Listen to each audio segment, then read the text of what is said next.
From Keene in the Shire, the Liberty Media capital of the world, this is Daryl W. Perry, host of FPP Radio News for Monday, November 23rd, 2015. Silver is trading at $14.03 per ounce. Gold is valued at $1,071 per ounce. And according to BitcoinAverage.com, the average price of Bitcoin is $325.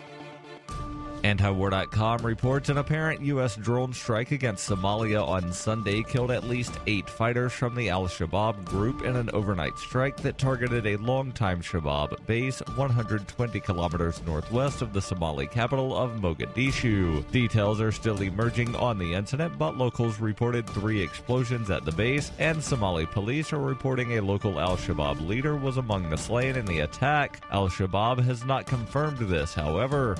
This is the latest of several U.S. drone strikes against al-Shabaab targets inside Somalia, generally aimed at leaders in the group who were linked to attacks against targets inside neighboring Kenya. There was no report that Sunday's attack targeted anyone specifically involved in that, however. U.S. drone strikes launched in Somalia are generally believed to be launched from CIA sites, and such attacks are generally not publicly commented on by U.S. officials, apart from bragging about successful assassinations. For nearly 40 years, Roberts & Roberts Brokerage has been a trusted source for buying and selling precious metals like gold and silver. They also take Bitcoin for precious metal purchases and have permanently removed the minimum purchase amount for all orders paid in the digital currency. Call Roberts & Roberts today for knowledgeable advice on buying and selling precious metals and a forward-thinking approach to new technologies. 800-874-9760 or visit online at rrbi.co.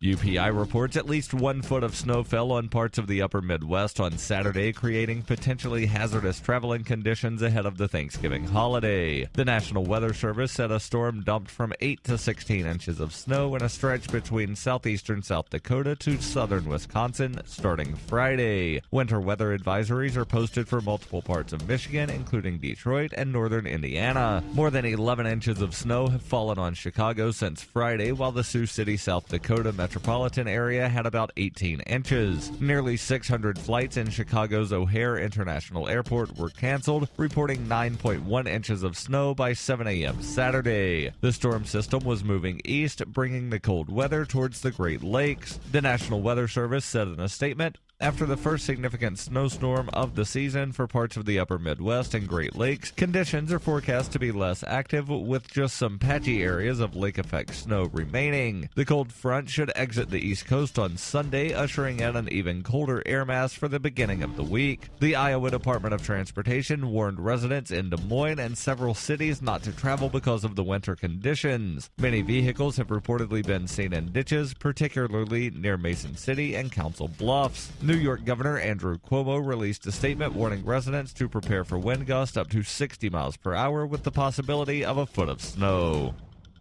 Are you an advocate for free market money? Do you promote Bitcoin as an alternative in a fiat-centric world? Then you need Spendabit in your arsenal, the search engine for things you can buy with Bitcoin. Spendabit aggregates millions of products from thousands of Bitcoin-enabled merchants. Keep your money in the free economy. Visit spendabit.co today. Bitcoin merchants, ask about our merchant suite to reach even more customers. Spendabit.co.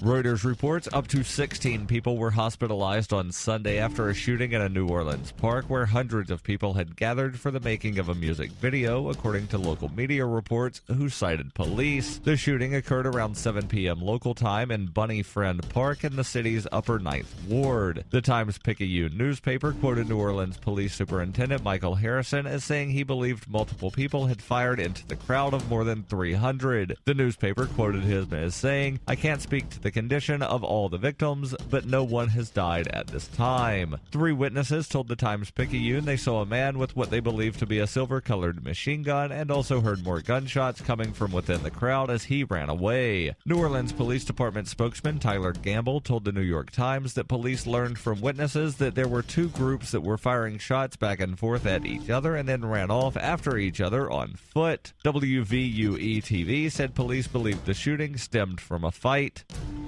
This has been FPP Radio News, online at fppradio.com.